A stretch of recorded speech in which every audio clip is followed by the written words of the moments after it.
ஆண்டவரும்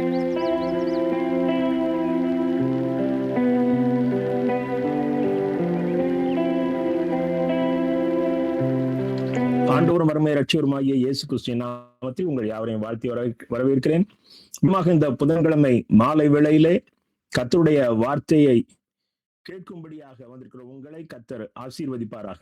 எனக்கு அருமையான தேவனுடைய அன்பு பிள்ளைகளே, இந்த நாளிலே இயேசுவின் அழைப்பை அசட்டை செய்வதேன் என்ற தலைப்பிலே நாம் கர்த்தருடைய வார்த்தையை கற்றுக்கொள்வோம்.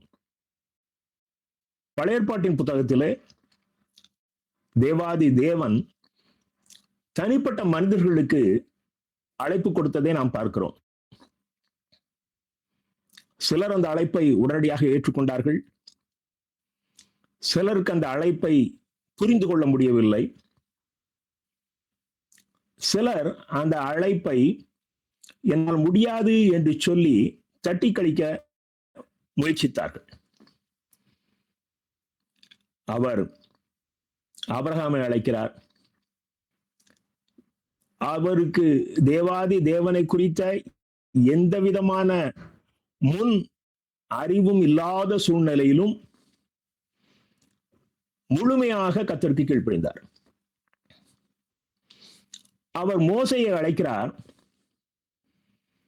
மோசே தப்பித்துக் கொள்வதற்கு வகை தேடுகிறார்.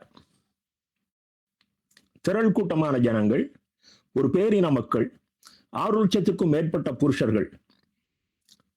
நான் திக்கு வாயும் மந்த நாவும் உள்ளவன், இது என்னால் கூடாத காரியம் என்று சொல்லி அவர் மறுக்கிறதை அங்கே நாம் பார்க்கிறோம்.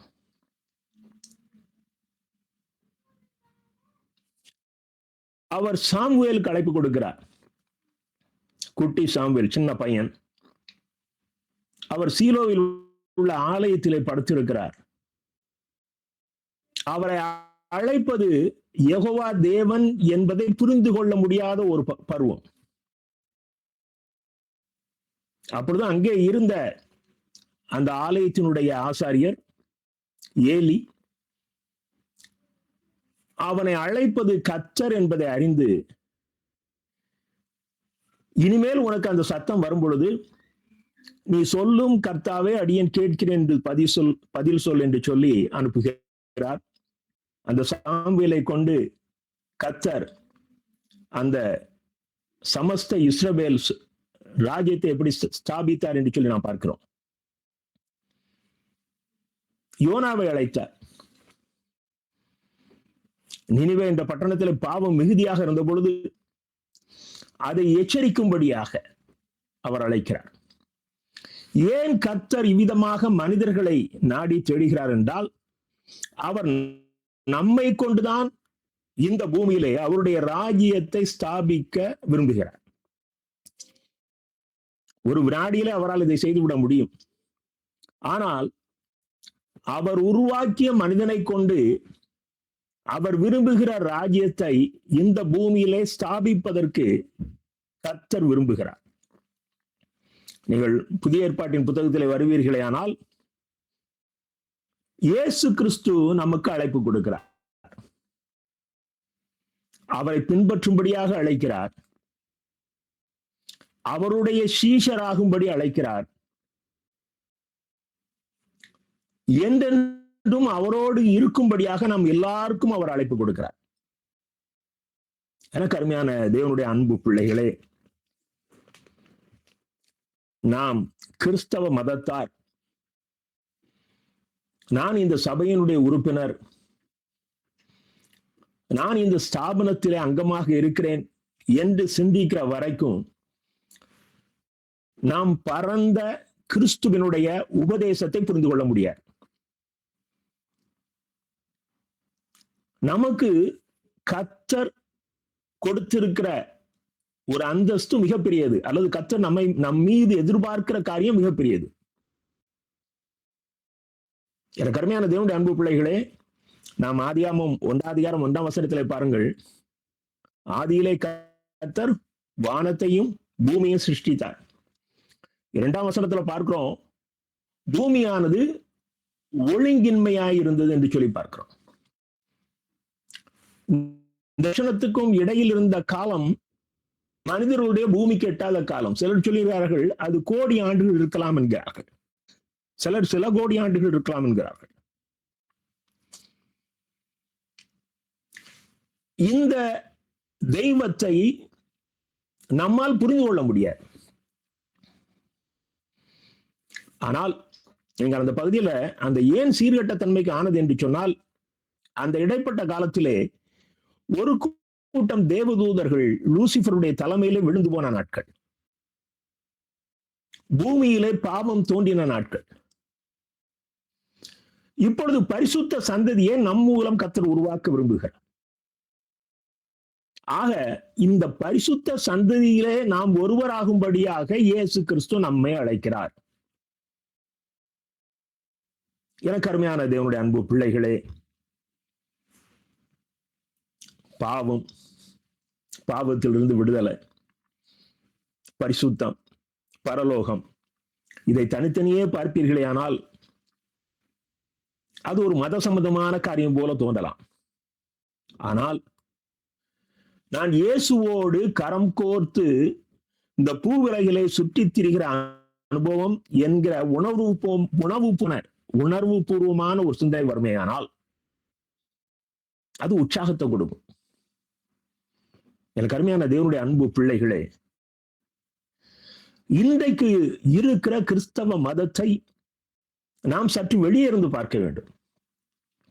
நமக்கு கொடுத்திருக்கிற திருச்சபை ஐக்கியம் நல்லது.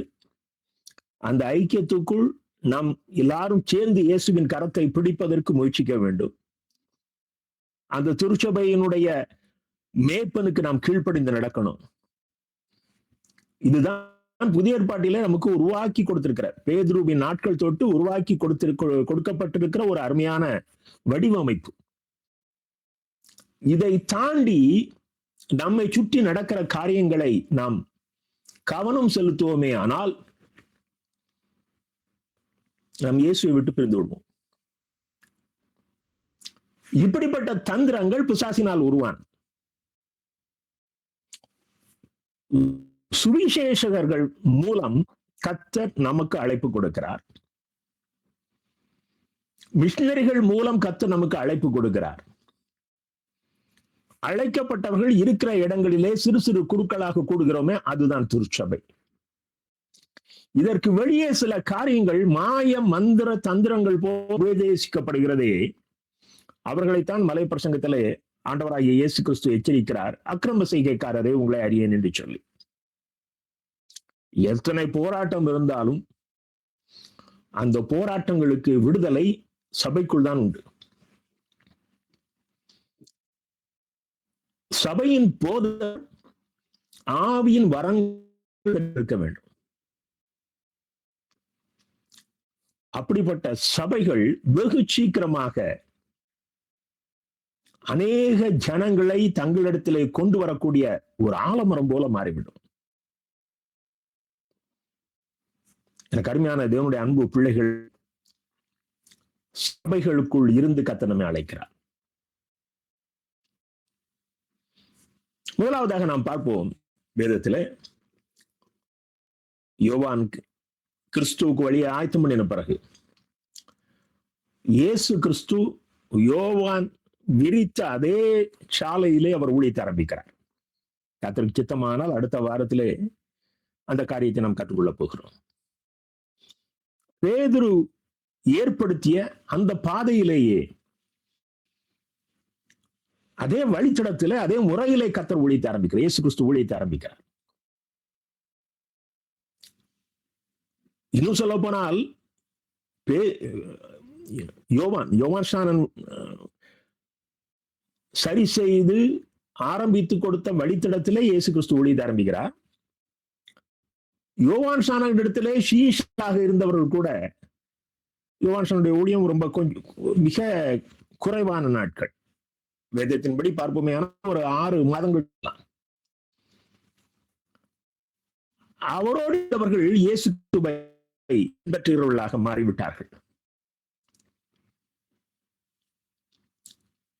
தன்னுடைய ஊழியத்தை அவர் இந்த உலகத்துல ஆரம்பிக்கும் பொழுது தன்னை பின்பற்றுகிறவர்களை அவர் தேடி அழைத்தார். அப்படி கொடுக்கப்பட்ட அழைப்பு தான் பேதுருவுக்கு கொடுக்கப்பட்ட அழைப்பு, அந்திரேயாவுக்கு கொடுக்கப்பட்ட அழைப்பு, யோவானுக்கு, யாக்கோபுக்கு, பிலிப்புவுக்கு, மத்தேயுவுக்கு, இன்னும் ஒவ்வொருவருக்கும் அழைப்பு கொடுக்கிறார். சில அழைப்புகள் மற்றும் நமக்கு தெளிவாக வேத புத்தகத்திலே சொல்லப்பட்டுள்ளது. நீங்க மத்தேயு 4ஆம் அதிகாரம் 18 முதல் 22 வசனங்களை பார்ப்பீர்களே ஆனால், மத்தேயும் 4ஆம் அதிகாரம் 18 முதல் 22 வசனங்களை பாருங்கள். என் பின்னே வாருங்கள், உங்களை மனுஷரை பிடிக்கிறவர்களாக்குவேன். 19ஆம் வசனம். அவர் பேதுருவையும் அந்திரேயாவையும் பார்த்து சொல்கிறார், என் பின்னே வாருங்கள். அவங்க மீன் பிடிக்கிறவங்க. நான் உங்களை மனுஷரை பிடிக்கிறவர்களாக்குவேன். 22ஆம் வசனம் பாருங்க, மத்தேயு 4:22, 21, 22. அங்கே செபுதேயுவின் குமாரர்கள் யாக்கோபும் யோவானும் இருக்கிறாங்க.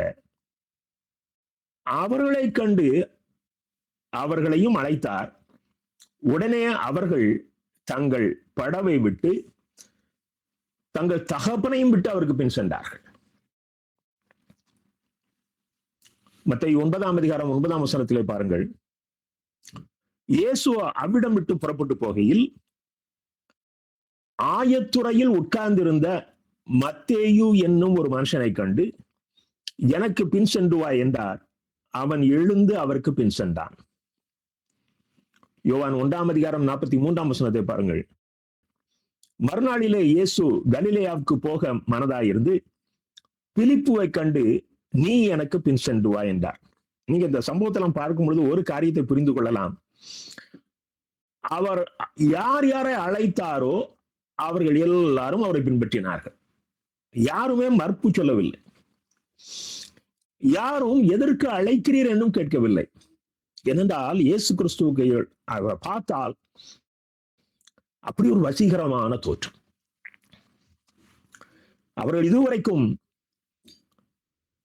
திருச்சபை தலைவர்கள் என்ற பெயரிலே சுற்றி திரிந்த மிகுதியான போலிகளை கண்டு ஏமாந்தவர்கள்.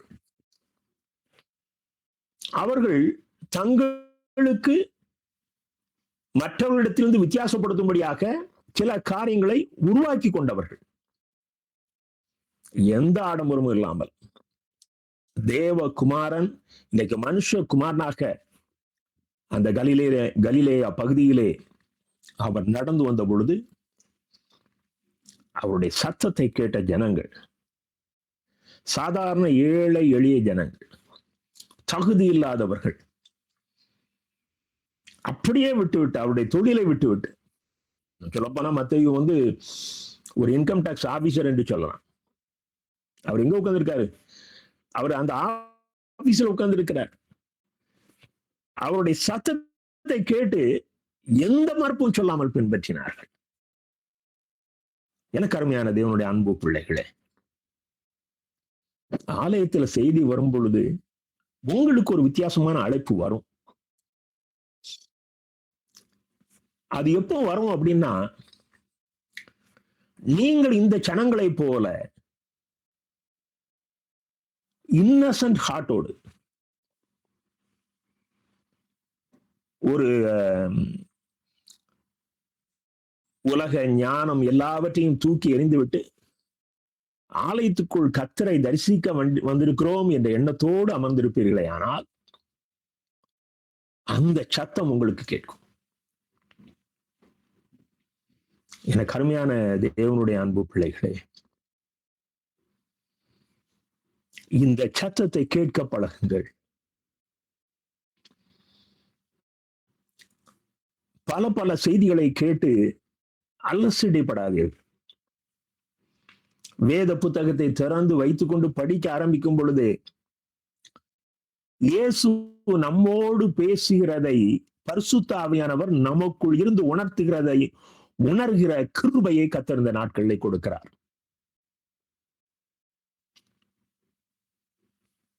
நீங்கள் யோவான் 12ஆம் அதிகாரம் 26ஆம் வசனத்தை பாருங்கள். யோவான் 12:26. ஒருவன் எனக்கு ஊழியம் செய்கிறவனானால் என்னை பின்பற்ற கடவன். நான் எங்கே இருக்கிறேனோ அங்கே என் ஊழியக்காரனும் இருப்பான். இந்த வேத புத்தகத்தை திறந்து வைத்து நான் ஒன்றுமில்லை என்று சொல்லி அதை படிக்க ஆரம்பிக்கும் பொழுது என் ஊழியக்காரன் எங்கே இருக்கிறானோ அங்கே அந்த கர்த்தர் இருக்கிறார்.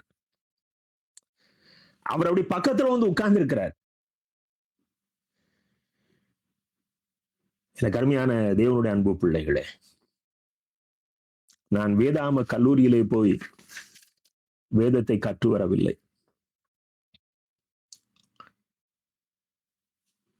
வேலை பார்க்கிற காலத்துல பைபிள் நான் அதிகமாக படித்தது உண்டு. ஆனால் இப்போது நான் படிப்பதற்கு வித்தியாசம் உண்டு. முழுமையாக எந்த விதமான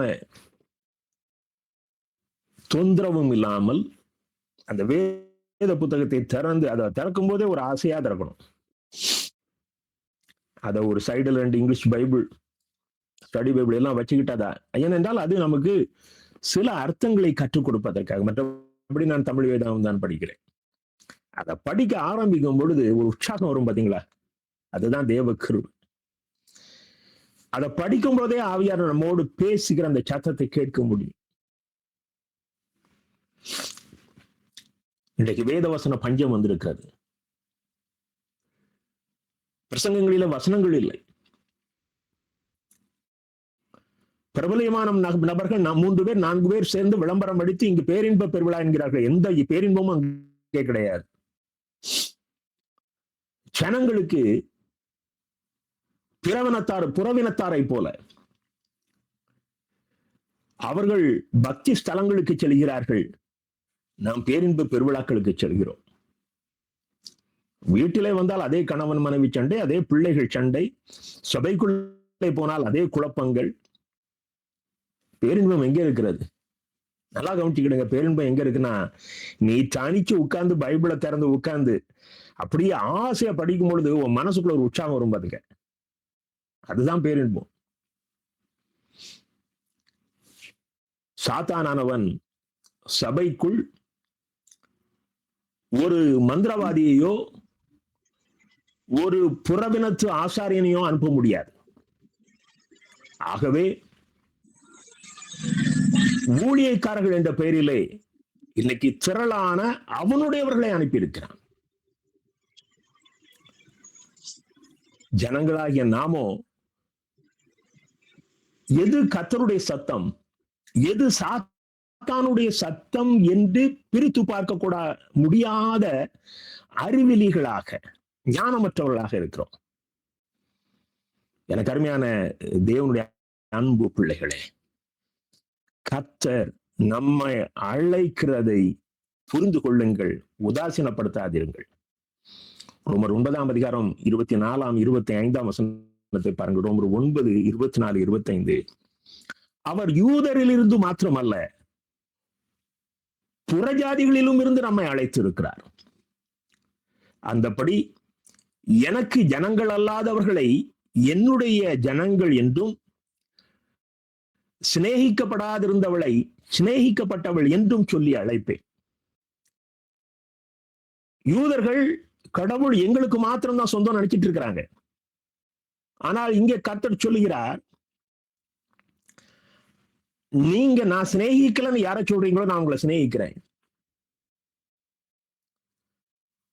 ஆகையினால்தான் புறவினத்தார் மத்தியிலே ஊழியம் செய்வதற்காகவே அவர் அப்போஸ்தலனாகிய பவுலை தேர்ந்தெடுத்தார். இன்னைக்கு நமக்கு இவ்வளவு பெரிய கிருபை. நம்முடைய தமிழகத்துல 100 ஆண்டுகளுக்கு முன்பதாகவே பல ஆலயங்கள், பல திருச்சபைகள், நமக்கு எத்தனையோ தமிழ் வேதாமங்கள், தமிழ்ல இன்னைக்கு 3 4 டிரான்ஸ்லேஷன்ல பைபிள் இருக்குது. எவ்வளவோ வாய்ப்புகள். கர்த்தர் பல வழிகளிலே நம்மோடு பேசிக் கொண்டிருக்கிறார். கருமையான தேவனுடைய அன்பு பிள்ளைகளே, பள்ளி லெவல்ல, ஸ்கூல் லெவல்ல, கல்லூரி லெவல்ல ஒரு 50-60 ஆண்டுகளுக்கு முன்பதாகவே youth for Christ, scripture union, EU evangelical union, அப்புறம் அந்த வருஷத்துல தான் பிளஸிங் யூத் மிஷன் வந்தது. இதுபோக திருச்சபையாக சில ஸ்தாபனங்களை நடத்தினார்கள். இவை எல்லாமே ஒரு அவேர்னஸ், சின்ன வயதிலேயே கடவுளை குறித்த ஒரு விழிப்புணர்வை நமக்கு கற்றுக் கொடுத்தது. இன்றைக்கு இவை எல்லாவற்றையும் மறக்கடிக்கும்படியாக ஆராதனை என்ற பெயரிலே இயேசுவை மறுத்துவிடும்படியாக, மறந்துவிடும்படியாக சாத்தான் கிறிஸ்தவ உலகுக்குள் சில தந்திரங்களை செயல்படுத்தி இருக்கிறான். என் அன்புடைய பிள்ளைகளே, இன்றைய பிள்ளைகளுக்கு சத்தியம் தெரியவில்லை.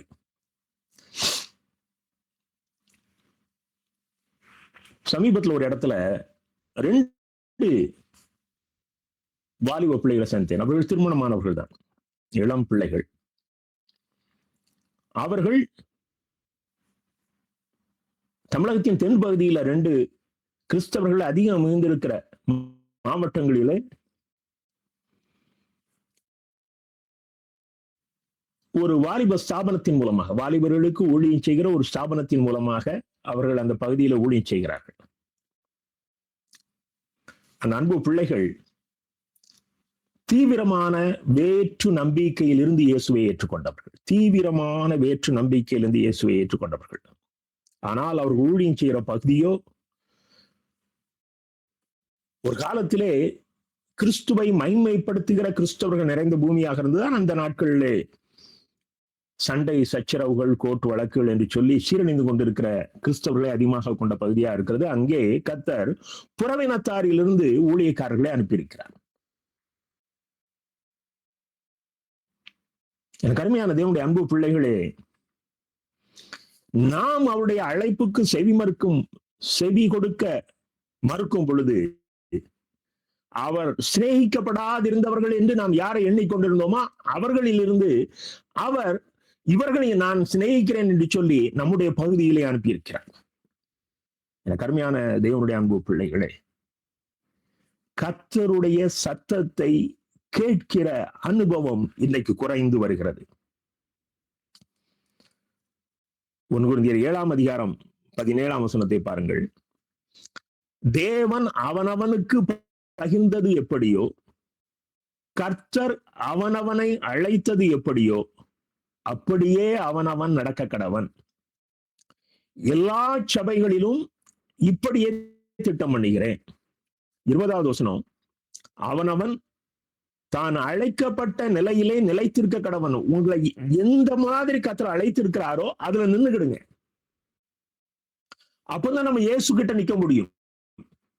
சில நேரங்களிலே அந்த அழைப்பை நாம் வித்தியாசமாக எடுத்துக்கொண்டு நாமே கிரியை செய்ய ஆரம்பிக்கும் பொழுது நாம் இயேசுவை விட்டு விலகி போய் விடுவோம். இன்னைக்கு அப்படித்தான் நிறைய ஊழியக்காரங்க விலகி போயிட்டாங்க.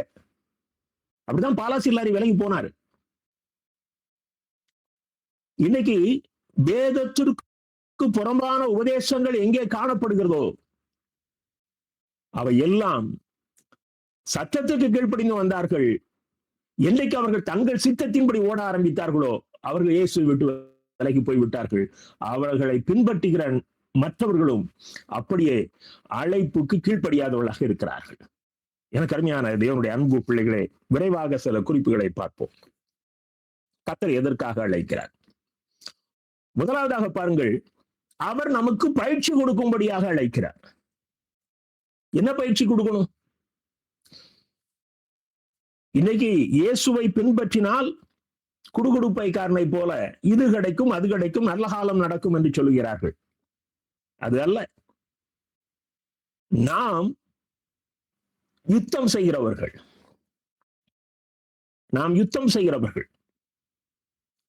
ஆகவே இந்த சத்ருவோடு, அதான் சொல்ற அவரு, நமக்கு இந்த உலகத்துல வான மண்டலத்தின் பொல்லாத அந்தகார லோகாதிபதிகளோடு போராட்டம் உண்டு. அப்போ நமக்கு யுத்தம் செய்கிற பயிற்சியை கொடுக்கணும். அப்ப நம்ம யுத்தம் செய்யணும் அப்படின்னா நமக்கு ஒரு பெரிய ஆயுதம் வேணும். மார்க் 8:34 பாருங்கள். பின்பு இயேசு ஜனங்களையும் தம்முடைய சீஷர்களையும் தம்மிடத்தில் அழைத்து, ஜனங்களையும் தம்முடைய சீஷர்களையும் தம்மிடத்தில் அழைத்து, ஒருவன் என் பின்னே வர விரும்பினால், அப்படின்னா ஒருவன் என்னோடு இணைந்து வாழ விரும்பினால், அல்லது நான் என்ன செய்ய போகிறேனோ அதை செய்யும்படியாக விரும்பினால், அவன் தன்னைத்தான் வெறுத்து, தன்னுடைய சித்தத்தை வெறுத்து, தன்னுடைய பிளான் எல்லாம் விட்டுட்டு தன் சிலுவை எடுத்துக்கொண்டு, அவனுக்கு ஒரு ஆயுதம் நான் கொடுப்பேன், தன் சிலுவையை எடுத்துக்கொண்டு என்னை பின்பற்ற கடவன். எனக்கு அருமையான தேவனுடைய அன்பு பிள்ளைகளே, நாம் இயேசு கிறிஸ்துவை பின்பற்றுவோமானால் அவர் என்ன திட்டம் வைத்திருக்கிறாரோ அது நம்முடைய தரிசனமா மாறணும். இயேசு கிறிஸ்துவனுடைய திட்டம் நம்முடைய தரிசனமாக மாறுமானால் அவர் எதை கற்றுக் கொடுக்கிறாரோ அதற்கு நாம் முழுமையாக கீழ்ப்படியணும். ஆனால் அவர் முதலாவதாக சொல்கிறார், அவன் அவனுக்கு நான் கொடுக்கிற சிலுவையை அவர்கள் சுமந்து கொண்டு வர வேண்டும் என்று கூறுகிறார். நீங்க பிலிப்பியர் 3:17-18 பாருங்கள். பிலிப்பியர் 3:17-18. சகோதரரே, நீங்கள் என்னோட கூட பின்பற்றுகிறவர்களாகி நாங்கள் உங்களுக்கு வழிகாட்டுகிறபடி நடக்கிறவர்களை மாதிரியாக நோக்குங்கள். யார் யாரை உங்களுக்கு வழிகாட்டிகளாக அனுப்புகிறோமோ, கர்த்தர் நமக்கு சில பரிசுத்தவான்களை முன்மாதிரியாக காட்டுகிறார். அவர்களை மாதிரியாக நோக்குங்கள். பவுல் ரொம்ப அழகா சொல்றாரு. ஏன் அப்படி சொல்றேன் அப்படின்னா, அநேகர் வேறு விதமாய் நடக்கிறார்கள். அவர்கள் கிறிஸ்துவின் சிலுவைக்கு பகைஞர் என்று சொன்னேன், இப்பொழுதும் கண்ணீரோடு சொல்கிறேன். இயேசு கிறிஸ்துவை நீங்கள் பின்பற்ற வேண்டுமானால் ஏற்கனவே பின்பற்றி கொண்டிருக்கிற சில பரிசுத்தவான்களை கர்த்தர் நமக்கு முன்மாதிரிகளாக காட்டுகிறார். அப்படி அவர் முன்மாதிரியாக காட்டுகிற அந்த பரிசுத்தவான்களை நாம் நோக்குவோமே ஆனால் நாம் ஆண்டவரை பின்பற்றினோம். ஆனால் சிலர் கிறிஸ்துவின் ஊழியக்காரர் என்று சொல்கிறார்கள். ஆனால் அவர்கள் யார் தெரியுமா? அவங்க சிலுவைக்கு பகைஞர். பாடுகளை பற்றிய உபதேசம் கிடையாது. அதனுடைய ப்ராபசி தான் இது. பாடுகளை பற்றிய உபதேசமே கிடையாது. அதை சொன்னா வசூல் குறைந்து போகும், கூட்டம் குறைந்து போகும், புகழ் குறைந்து போகும். ஒரு வஞ்சக கூட்டம், ஒரு சில மக்கள் சேர்ந்து, ஒரு சில நபர்கள் தங்களை தாங்களே விளம்பரப்படுத்திக் கொண்டு, தங்களுக்கு தாங்களே ஒரு கூட்டத்தை வைத்துக் கொண்டு இன்றைக்கு கிறிஸ்துவை பின்பற்றுகிறதை மறக்கடிக்க செய்கிறவர்களாக ஆகிக் கொண்டிருக்கிறார்கள். அவர்களும் சிலுவை சுமப்பதில்லை. ஏன்னா வேதம் அழகாக சொல்கிறதே, அவர்கள் கிறிஸ்துவின் சிலுவைக்கு பகைஞர். அந்த ஊழியத்துக்கு வந்ததுனால அவங்க பல பல கோடிக்கு அதிபதிகளாக மாறியிருக்கிறார். நாம் நமக்கு ரோல் மாடல் இயேசு கிறிஸ்து. அவர் சில பரிசுத்தவான்களை நமக்கு தந்திருக்கிறார். தமிழ்நாட்டில் இருக்கிறாங்க. கிறிஸ்துவின் நிமித்தம் தங்களை தருத்திரராக்கி கொண்ட அநேக பரிசுத்தவான்கள் தமிழகத்தில் இருக்கிறார்கள். நல்லா கவனிங்க. இயேசுவை பின்பற்றினா நாங்க தரித்திரமா தான் வாழணும்னு ஒருத்தன் கேட்டான்னா அவன் கிறிஸ்துவின் ஊழியக்காரன் அல்ல. நான் தரித்திரமாக வாழ வேண்டும் என்பதை வலியுறுத்தவில்லை. ஆனால் தரித்திரமாகத்தான் வாழ வேண்டுமா என்று ஒருவன் கேட்பானே, ஆனால் அது அவனுக்குள்ள இருந்து பிசாசு பேசுகிறது. நாம் அதை தொடர்ச்சியாக பார்ப்போம். எப்படி இயேசுவை பின்பற்ற வேண்டுமானால் என்ன என்று சொல்லி நாம் பார்க்கும் பொழுது நமக்கு அது கடைசியாக அந்த காரியத்தை நாம் கற்றுக்கொள்ள முடியும். முதலாவது நாம் பார்க்கிறோம், அவர் நமக்கு பயிற்சி கொடுக்கும்படியாக அழைக்கிறார். அதிலே ஒரு பயிற்சி சிலுவை சுமக்கிற அனுபவம். 1 கொரிந்தியர் 1:18 பாருங்கள். 1 கொரிந்தியர் 1:18. சிலுவையை பற்றிய உபதேசம் கெட்டு போகிறவர்களுக்கு பைத்தியமாக இருக்கிறது. ஆகையினால்தான் இன்னைக்கு உலகத்துல இந்த உபதேசத்தை கொடுக்கிறது இல்லை. ஏன்னா ஜனங்கள் கெட்டு போக தானே விரும்புறாங்க. நாம் வாழுகிறவர்கள் என்றால் உலகத்துல வாழுகிற வாழ்க்கை இல்லை, நிரந்தரமாக வாழுகிற வாழ்க்கை, அழியாமல் வாழ்கிற வாழ்க்கை. அந்த வாழ்க்கை வாழுகிறவர்கள் சிலுவையை நேசிப்பார்கள். ஆனா உலகத்துல நான் ஒரு லக்ஸுரி லைஃப், ஒரு ரிச் லைஃப் வாழணும்னு நினைக்கிறவங்களுக்கு சிலுவை எப்படி தோணும்? பைத்தியமா இருக்குது. ஆகையினால்தான் சிலுவை பற்றிய உபதேசம் இன்றைக்கு மறக்கடிக்கப்படுகிறது. எபிரேயர் 12:2 பாருங்கள். எபிரேயர் 12:2. இயேசு கிறிஸ்து தமக்கு முன் வைத்திருந்த சந்தோஷத்தின் பொருட்டு அவமானத்தை நாம் நல்ல என்ன அழகா எழுதியிருக்கிறார் பாருங்க. எபிரேய நிருபாக்கியம்.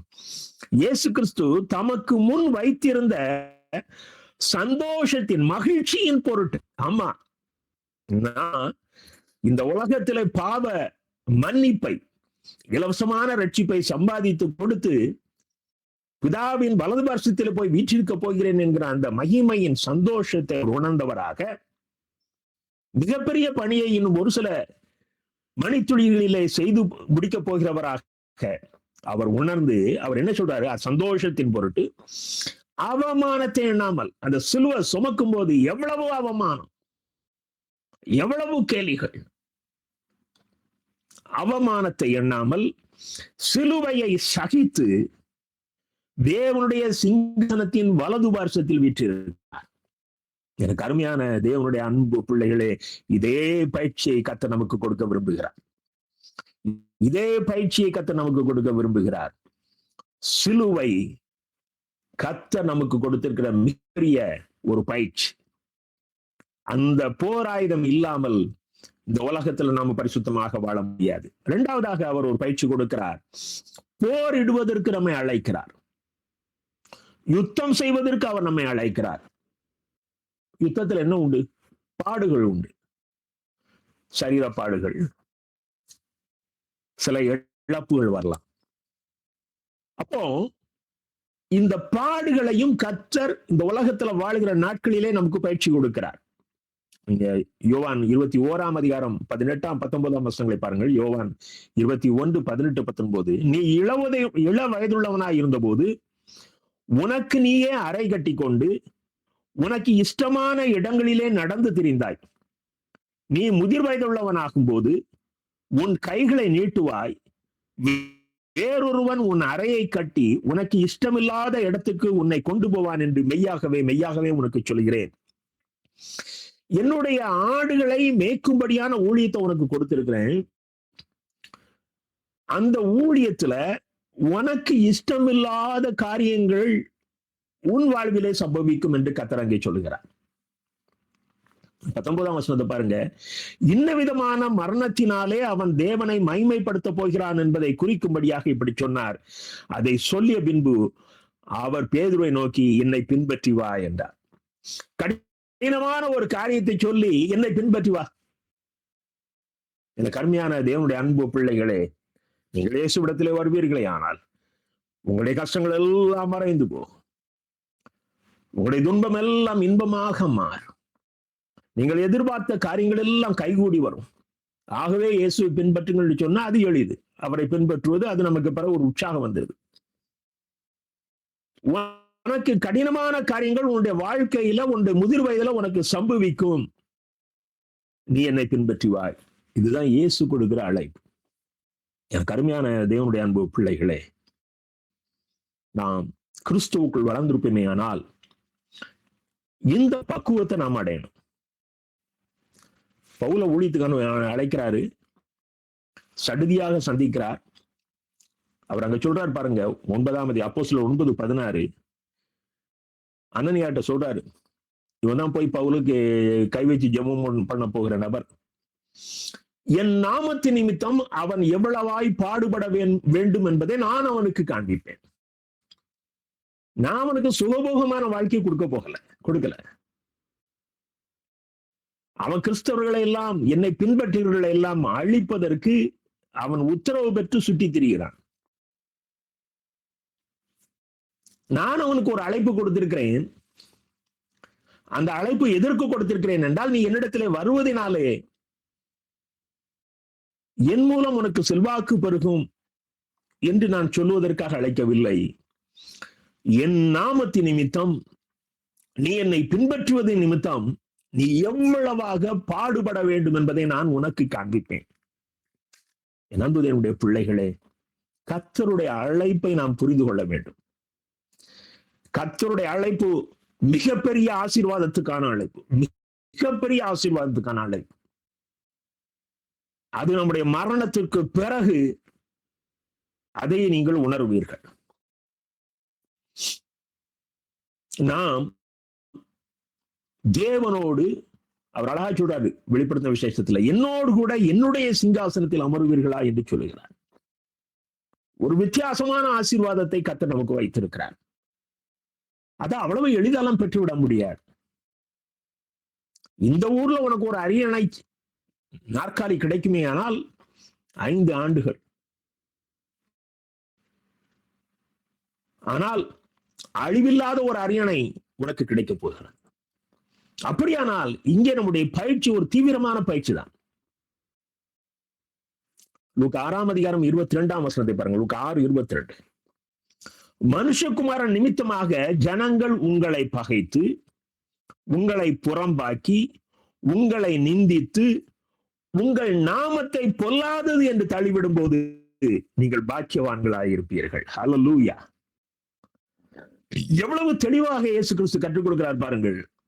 மனுஷகுமாரன் நிமித்தமாக, என் நிமித்தமாக ஜனங்கள் உங்களை பகைத்து, நீங்க உண்மையாய் கர்த்தரை பின்பற்றுவீர்களானால் இந்த காரியம் உங்க வாழ்க்கையில ஏதாவது ஒரு சூழ்நிலையில் நடக்கும்.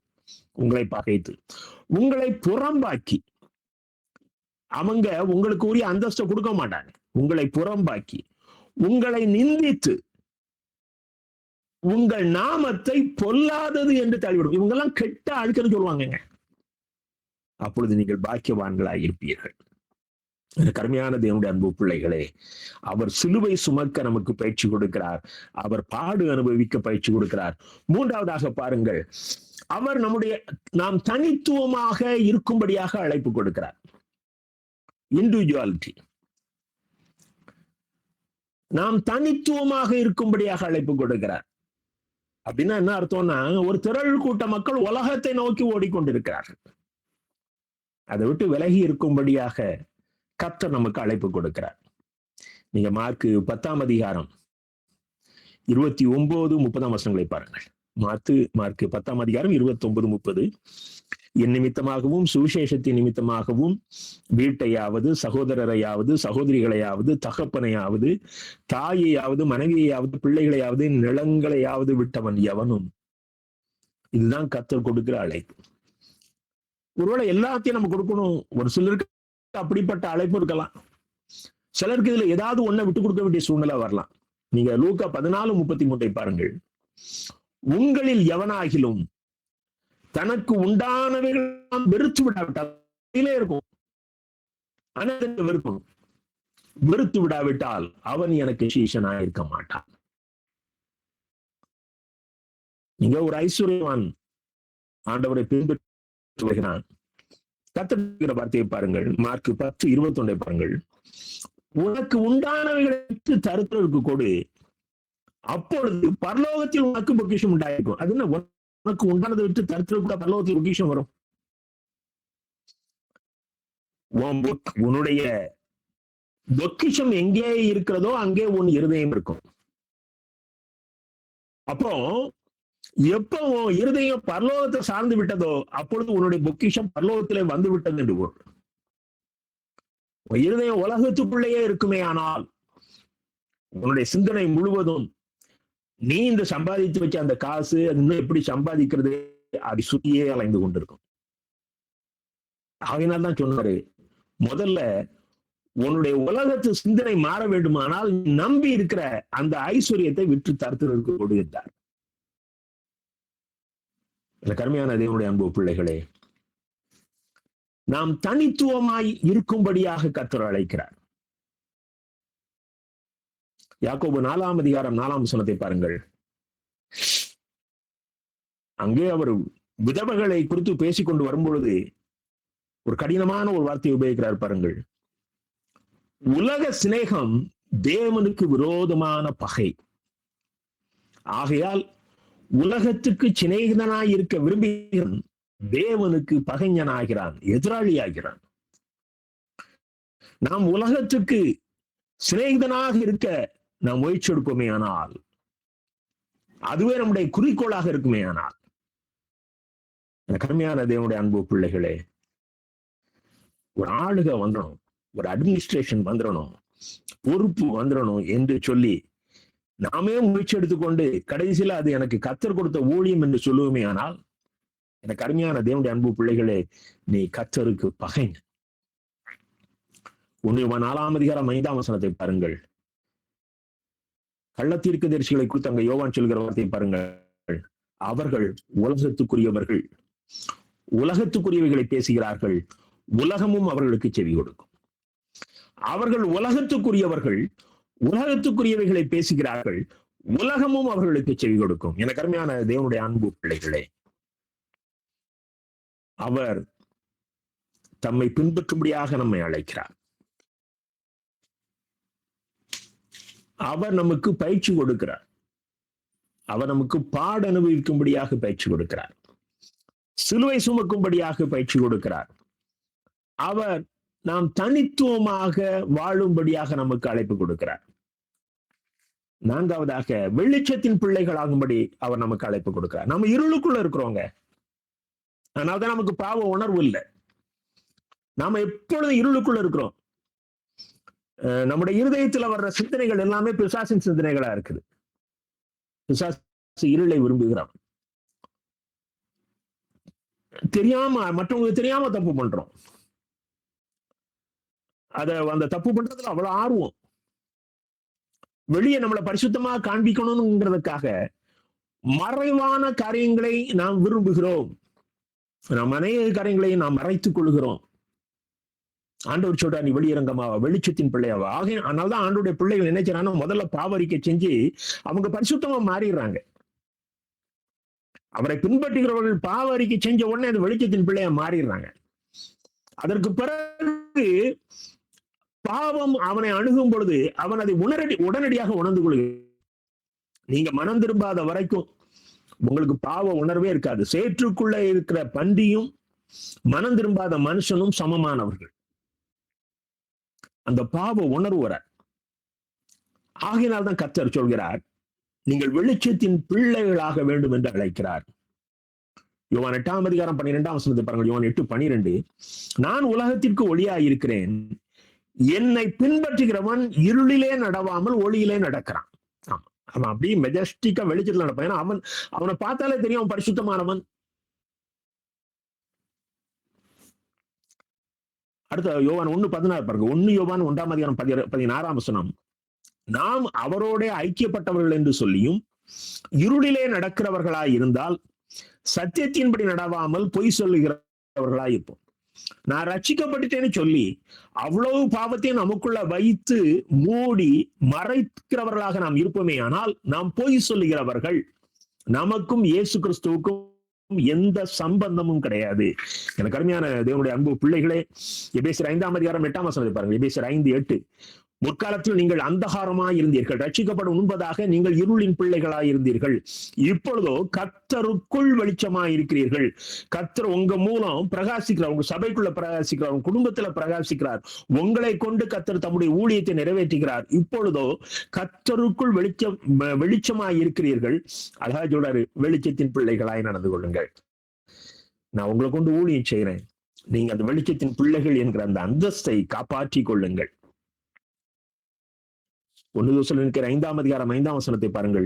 நீங்கள் எல்லாரும் வெளிச்சத்தின் பிள்ளைகளும் பகலின் பிள்ளைகளுமாய் இருக்கிறீர்கள், நாம் இரவுக்கும் இருளுக்கும் உள்ளானவர்கள் அல்ல.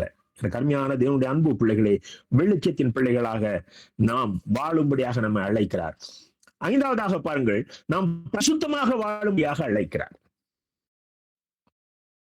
1 பேதுரு 1:15-16 பாருங்கள். 1 பேதுரு 1:15-16, உங்களை அழைத்தவர் பரிசுத்தராய் இருக்கிறது போல நீங்களும் உங்கள் நடக்கைகள் எல்லாவற்றிலேயும் பரிசுத்தராயிருங்கள். நடக்கைகள் எல்லாவற்றிலேயும் பரிசுத்தராயிருங்கள். அவர் அப்படியே பயிற்சி கொடுத்து வந்து கடைசியா சொல்றாரு, நீங்க பரிசுத்தமா இருக்கணும். அவர் பரிசுத்தமாக இருக்கும்படியாக நம்ம அழைக்கிறார். 1 தெசலோனிக்கேயர் 4:7-8 பாருங்கள். 1 தெசலோனிக்கேயர் 4:7-8, தேவன் நம்மை அசுத்தத்திற்கல்ல பரிசுத்தத்திற்கே அழைத்திருக்கிறார். ஆகையால் அசட்டை பண்ணுகிறவன் மனுஷரை அல்ல, தமது பரிசுத்தாவியை நமக்கு தந்தருளின தேவனையே அசட்டை பண்ணுகிறார். நமக்கு இந்த இதெல்லாம் வேண்டாயா அப்படின்னு நம்ம சொன்னா யார் அசட்டை பண்றோம்? நமக்கு பரிசுத்தாவியை தந்த தேவனை நாம் அசட்டை பண்ணுகிறோம். எனக்கு அருமையான தேவனுடைய அன்பு பிள்ளைகளே, பரிசுத்தமாய் வாழ்வது வேறு, நல்லவனாய் வாழ்வது வேறு. இன்னைக்கு நல்லவனா வாழ்றது பற்றி நம்ம அதிகமான காரியங்களை நாம் உலகத்துல கற்றுக்கொள்ளலாம். ஆனால் பரிசுத்தமாய் வாழ்வது என்பது நாம் கர்த்தருடைய ஆளுகைக்குள் இருக்கிறோம் என்பதை உலகத்துக்கு வெளிப்படுத்துகிற அனுபவம். ஆகவே இந்த பரிசுத்தத்தை ஆவியானுடைய நிறைவை பெற்றுத்தான் நிறைவேற்ற முடியும். இந்த சபைகளில் சில இடங்கள்ல கொட்டடிச்ச ஒரு அபிஷேகம் என்று சொல்கிறார்களே, அந்த நிறைவு அல்ல. இது தனி மனிதன் தனிப்பட்ட முறையிலே அந்த அபிஷேகத்தை பெற்றுக்கொண்டு அப்படியே தேவ சாயலுக்குள் வளருவதற்கு அவனுக்குள் இருந்து பரிசுத்தாவியானவர் அவனை உருவாக்குகிறாரே, அந்த அனுபவம், அந்த அனுபவத்தை கர்த்தர் தம்மிடத்திலே விரும்புகிற எல்லா பிள்ளைகளுக்கும் கொடுக்க வல்லவராக இருக்கிறார். எனக்கு அருமையான தேவனுடைய அன்பு பிள்ளைகளே, ரோமர் 6ஆம் அதிகாரம் 18-19 வசனத்தை பாருங்க. அந்த 19 கடைசி வரியை வாசிக்கிறேன். அக்கிரமத்தை நடப்பிக்கும்படி முன்னே நீங்கள் உங்கள் அவயவங்களை அசுத்தத்திற்கும் அக்கிரமத்திற்கும் அடிமைகளாக ஒப்பு கொடுத்தீர்கள். இப்பொழுதோ பரிசுத்தமானதை நடப்பிக்கும்படி உங்கள் அவயவங்களை நீதிக்கு ஆயுதங்களாக ஒப்படையுங்கள். நிறைய வசனம் இருக்கு, டைம் இல்ல. எனக்கு அருமையான தேவனுடைய அன்பு பிள்ளைகளே, பரிசுத்தத்துக்காக கர்த்தர் அழைக்கிறார். நான் சொல்ற வசனத்தை குறிச்சு வச்சுக்கிட்டு படிச்சு பாருங்க. ரோமர் 15ஆம் அதிகாரம் 15ஆம் வசனம், 1 கொரிந்தியர் 6ஆம் அதிகாரம் 9 முதல் 11 முடிய. கர்த்தர் நம்மை பரலோக வாழ்வுக்கு அழைக்கிறார். நம்மளை பரிசுத்தமாக்கி அவர் நமக்கு எதை கொடுக்க போறார்னா, நமக்கு பரலோக வாழ்வை தருவேன் என்கிறார். யோவான் 14ஆம் அதிகாரம் 3ஆம் வசனத்தை பாருங்கள்.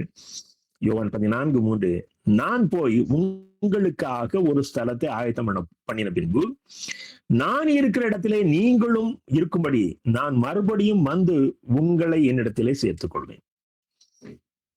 அவரோடு இருக்கும்படியாக அழைக்கிறார். எவ்வளவு பெரிய ஒரு இதுதான் நமக்கு உலகத்துல கிடைச்சிருக்க மிகப்பெரிய ஆசீர்வாதம்.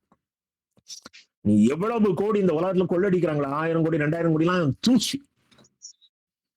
அவரோடு நித்தியமாக இருக்கும்படியாக கர்த்தர் நமக்கு ஒரு அழைப்பு கொடுக்கிறார். 1 பேதுரு 5ஆம் அதிகாரம் 10ஆம் வசனத்தை பாருங்கள். கிறிஸ்து இயேசுவுக்குள் நம்மை தமது நித்திய மகிமைக்கு அழைத்தவராயிருக்கிற சகல கிருபையும் பொருந்திய தேவன், அவருடைய நித்திய மகிமைக்கு நம்மை அழைத்த தேவன். கடைசியாக ஒரு காரியத்தை நான் சொல்லி நிறைவு செய்கிறேன். 7வதான குறிப்பு என்னன்னா, நமக்கு நற்செய்தி பணிக்கு அழைக்கிறார். இதெல்லாம் முதல்ல யுத்தம் பண்றதுக்கு எல்லாம் தனித்துவத்துக்கு எல்லா அழைப்பும் கொடுத்துட்டாரு. பிறகு அவர் நம்மள உனக்கு பரலோக வாழ்வை தர்றேன்ட்டாரு. இப்ப சொல்றாரு, இந்த ஊழியத்தை நீ செய்ய அப்படிங்க. 3 வருஷம் ஆச்சு, என் ஊழியம் முடிஞ்சு போச்சு, இனி நீ இந்த ஊழியத்தை செய் என்று சொல்கிறார். இதை எப்போ பாருங்க, அவருடைய பிறப்பின் போதே அவருடைய அந்த வானத்திலிருந்து வந்த தூதன் மேய்ப்பர்களுக்கு சொன்ன வார்த்தை, லூக்கா 2ஆம் அதிகாரம் 10ஆம் வசனம், இதோ எல்லா ஜனத்துக்கும் மிகுந்த சந்தோஷத்தை உண்டாக்கும் நற்செய்தி. அதுதான் காஸ்பல். எல்லா ஜனத்துக்கும் மிகுந்த சந்தோஷத்தை உண்டாகும் நற்செய்தி. அந்த நற்செய்தியை தான் நாம் 2000 ஆண்டுகளாக இந்த உலகத்துல ஊழியம் என்ற பெயரிலே செய்து வருகிறோம். என் கருமையான தேவனுடைய அன்பு பிள்ளைகளே, நீங்கள் ஊழியங்களை குறித்து, மிஷனரி ஊழியங்களை குறித்து நீங்கள் பல ஊழியங்களை கேட்டிருக்கலாம். நான் ஒரு சிறு தம்பி, என்னிடத்துல வாலிப ஐக்கியத்துல இருந்த தம்பி இன்றைக்கு செய்கிற ஒரு ஊழியத்துல நான் முழு தொடர்போடு இருக்கிறேன். அந்த தம்பி அன்னைக்கு சொன்ன வார்த்தை, மத்திய பிரதேசத்துல அவருக்கு பயங்கரமான எதிர்ப்பு. அவர் ஒரு ஊரை விட்டு கிராமம் காலி பண்ண வச்சுட்டாங்க. அது ஒரு சின்ன டவுன், அங்கதான் ஊழியம் ஆரம்பிச்சாரு, அங்கிருந்து காலி பண்ண வச்சுட்டாங்க. அவர் பக்கத்துல இப்ப வேற ஒரு டிஸ்ட்ரிக்ட்ல இருக்கிறாரு. ஆனால் எந்த மாவட்டத்தில் அவருக்கு போராட்டம் வந்ததோ அந்த மாவட்டத்திலே இப்பொழுது வாரந்தோறும் 10 to 15 நபர்கள் இயேசு கிறிஸ்துவை சொந்த இரட்சகராக ஏற்றுக்கொண்டு வருகிறார்கள். வீக்லி நம்ம சர்ச்சில் நடக்குமா? வீக்லி. இதான் கர்த்தர் கொடுக்கிற தரிசனம். கர்த்தருக்கு தன்னை முழுவதுமாக அர்ப்பணித்த ஊழியக்காரனுடைய அனுபவம். இன்னொரு வித்தியாசமான காரியம் அந்த மாவட்டத்தில் நடந்திருக்கு. அங்கே ஆதிவாசிகள் அதிகமாக இருக்கிறார்கள். இந்த ஆதிவாசிகளை மத தீவிரவாதிகள், அந்த இயக்கங்கள் பெயரை நான் சொல்ல விரும்பவில்லை, அவங்களை ரொம்ப சர்ப்ரைஸ் பண்றாங்க, அவர்களை மிரட்டுகிறார்கள். ஆனால் சமீபத்திலே அந்த ஆதிவாசிகள் ஒரு ஊர்வலம் நடத்தி இருக்கிறார்கள், இந்த தீவிரவாத அமைப்புகளை தடை செய்ய வேண்டும் என்று சொல்லி. கருமையான தேவனுடைய அன்பு பிள்ளைகளே, கர்த்தர் ஜெபத்தை கேட்கிற தேவன். எல்லாரும் அவங்க ஆதியில் இருப்பாங்க. கர்த்தர் தம்முடைய ஆதீனத்தில் இருந்து தம்முடைய பிள்ளைகளின் ஜெபத்தை கேட்கிறார். ஆகவே கர்த்தர் ஒரு அழைப்பு கொடுக்கிறார், எல்லாரும் என்னுடைய ஊழியத்தை செய்யுங்க. நான் உங்களுக்கு பயிற்சி கொடுத்திருக்கிறேன், நான் உங்களை பிரித்து எடுத்திருக்கிறேன், உங்களுக்கு எல்லா விதமான ஆசீர்வாதத்தையும் நான் கொடுத்திருக்கிறேன். அவருடைய ஊழியத்தை செய்யும்படியாக தான் அவர் கடைசியில உலகத்துல வந்து எடுத்துக்கொள்ளப்படும் பொழுது அவர் கொடுத்த ஒரு கட்டளை, நீங்க மார்க் 16:15 இயேசு அவர்களை நோக்கி, நீங்கள் உலகம் எங்கும் போய் சர்வ சிருஷ்டிக்கும் இந்த சுவிசேஷத்தை பிரசங்கியுங்கள். எபிரேயர் 3:15 பாருங்கள். இன்று அவருடைய சத்தத்தை கேட்பீர்களாகில் கோபமூட்டுதலில் நடந்தது போல உங்கள் இருதயத்தை கடினப்படுத்தாதீர்கள். இவ்வளவு சத்தியத்தையும் கேட்டுச்சு. கோபமூட்டுதலில், அந்த வனாந்தரத்தில் அந்த இஸ்ரவேல் ஜனங்கள் கோபமூட்டினாங்கல்ல, அந்த நாட்கள்ல நடந்தது போல உங்கள் இருதயத்தை கடினப்படுத்தாதீர்கள். இந்த வார்த்தைகளை கேட்ட எனக்கு அருமையான தேவனுடைய அன்பு பிள்ளைகளே, கர்த்தர் உங்களை அழைத்திருக்கிறார். கர்த்தர் உங்களை அழைத்திருக்கிறார். இந்த சத்தத்துக்கு செவி கொடுங்கள். மிகப்பெரிய ஆசீர்வாதம். நீங்கள் அவரோடு பரலோகத்திலே அமர்ந்திருப்பீர்கள். ஒரு நாள் வரும், வெகு சீக்கிரத்துல வரும், நீங்கள் அவரோடு பரலோகத்தில் அமர்ந்திருப்பீர்கள். அந்த மேலான கிருபையையும் ஆசீர்வாதத்தையும் கர்த்தர் உங்களுக்கு தந்தருள்வாராக. ஆமென். ஜெபம் செய்வோம். மகா கிருபையும் இரக்கமும் நிறைந்த நல்ல ஆண்டவரே, ஆசீர்வதிக்கப்பட்ட இந்த மாலை நேரத்தில் மீண்டுமாக ஆண்டவரே, இயேசுவின் அழைப்பை அசைப்பை செய்யாதிருங்கள் என்று சொல்லி இந்த நாளிலே இந்த தலையங்கத்தின் கீழே ஆண்டவரே நாங்கள் ஒரு ஆழ்ந்த சத்தியத்தை கேட்கும்படியான கிருபைகளை தந்திருக்கிறார். ஆண்டவரே, வேதத்தின் அடிநாதத்திலிருந்து ஆண்டவரே அழைப்பின் காரியங்களை எங்களுக்கு வெளிப்படுத்தி யார் யாரெல்லாம் ஆண்டவரே தனிப்பட்ட விதத்திலே அழைத்தீர், எதற்காக அழைத்தீர், என்ன நோக்கத்தோடு கூட அழைத்தீர் என்கிற ஆண்டவரே தனி மனிதனுக்கு கொடுக்கப்பட்ட அழைப்பையும், ஆண்டவரே தனி மனிதன் மூலமாக திருச்சபைக்கு கொடுக்கப்படுகிற அழைப்பையும், ஆமாண்டவரே திருச்சபை அந்த அழைப்பை பெற்று எப்படிப்பட்ட வாழ்வை வாழ வேண்டும் என்று சொல்லி இந்த நாளிலே எங்களுக்கு கொடுத்த இந்த வார்த்தைகளுக்காக நன்றி செலுத்துகிறேன். திருச்சபைக்கு ஆண்டவரை கொடுக்கப்பட்ட அழைப்பு முழு திருச்சபையும் ஆண்டவரே அவரை பின்பற்றி வாழ வேண்டும் என்று சொல்லி அழைக்கப்பட்டது. கிறிஸ்துவை பின்பற்றி வாழ்வதற்கு, கிறிஸ்துவை பிரதிபலித்து வாழ்வதற்காக திருச்சபை அழைக்கப்பட்டிருக்கிறது. கிறிஸ்துவ ஆண்டவரை பின்பற்றுவதிலே, அவருடைய பரிசுத்தத்தை பின்பற்றுவதற்கு, அவருடைய பாடுகளிலே பங்கடைவதற்கு ஆண்டவரை அழைக்கப்பட்டிருக்கிறது. அவருடைய மகிமைக்கு ஆண்டவரை பங்காக வாழ்வதற்கு அழைக்கப்பட்டிருக்கிறது. அவருடைய சுவிசேஷத்தை அறிவிப்பதற்காக அழைக்கப்பட்டிருக்கிறது. அவரோடு கூட வாழ்வதற்கு, அவரோடு கூட அந்த இருப்பதற்காக அழைக்கப்பட்டிருக்கிற திருச்சபை இந்த அழைப்பை அசட்டை செய்து விடாதே. அன்றைக்கு பாலை நிலத்திலே ஜனங்கள் நடந்து வரும் பொழுது ஆண்டவர் கொடுத்த அழைப்பின் உன்னத நோக்கத்தை உணராமல் ஆண்டவரே அவருடைய அற்பமான தேவைகளுக்காக கர்த்தரை அசட்டை செய்தார்கள் என்று சொல்லி பார்க்கிறதை கர்த்தார்கள். அப்படிப்பட்ட நிலையிலே தேவன் கொடுத்திருக்கிற இந்த உன்னத நோக்கத்தை புரியாமல் ஆண்டவரை நாங்கள் ஆண்டவரே என்னுடைய ஒரு அற்பமான காரியங்களுக்காக நாங்கள் அசட்டை செய்கிறவர்களாய் வாழாமல் அன்று ஆண்டவரே நாங்கள் நம்முடைய அழைப்பை கீழ்ப்படிந்து பின்பற்றி பரிசுத்தத்திலே ஆண்டவரை நாங்கள் நிலை கொண்டு வாழ்ந்து பாடுகளை பங்கு பெற்று மகிமைக்கு பாத்திரராய் வாழ்ந்து சுவிசேஷத்தை அறிவிக்கிறவர்களாய் இருந்து உம்மோடு கூட எந்தென்றும் வாழ்கிற ஆனந்த பாக்கியுள்ள வாழ்க்கையை பிரவேசித்திருக்கு. எங்களையும் இந்த செய்தியை கேட்கிற ஒவ்வொரு மக்களையும் திருச்சபையும் கர்த்தர் ஆயத்தப்படுத்தும்படியாக நாங்கள் செபிக்கிறோம். அதற்கு திருச்சபையை தங்கள் முழுமையா பூரண அழைப்புக்கு ஒப்புக் கொடுக்க திரும்ப பாராட்ட வேண்டும் என்று செபிக்கிறோம். பங்கு பெற்ற ஒவ்வொருவரையும் ஆசீர்வதியும் இயேசு கிறிஸ்து பரிசுத்த நாமத்தில் வேண்டிக் கொள்கிறோம் நல்ல பிதாவே. ஆமென். ஆமென்.